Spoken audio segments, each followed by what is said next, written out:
This new chip comes out every year from Qualcomm, and a bunch of US flagships use it. And typically we see, 5% improvements here, 10% improvements there if we're lucky.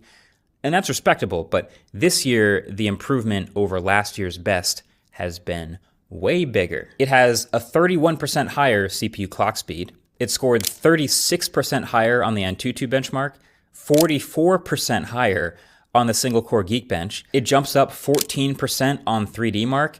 Like, this thing is putting up Wilt Chamberlain numbers. I'm loving it. Now, if you're just opening up Instagram or flipping through emails, it kind of sounds like none of this is going to matter, and you'd mostly be right. But I love to see this type of jump on both power and efficiency, because it means if you're pushing the chip, it's been shown to hold high frame rates and high power outputs for longer without throttling.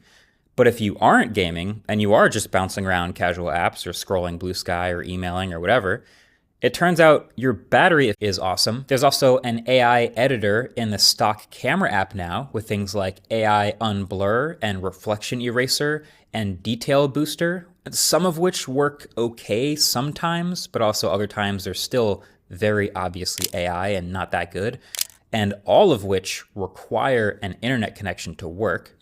And there's also some writing features that can do things like summarizing or adjusting tone or proofreading text, but it only works in the Oneplus Notes app, which is a fine app, but it would have been nice if it worked in other places too.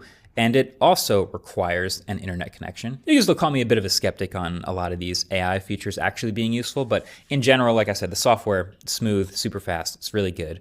And it will be a reason why some people would buy this phone over, say, a Vivo flagship, for example.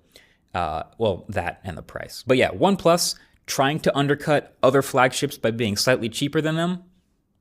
We've seen it before. I think they'd be right. Oxygen OS 15 is still so fast and smooth and brings Android 15 features and a tiny bit of a coat of fresh paint over a lot of things, along with some, shall we say, familiar elements.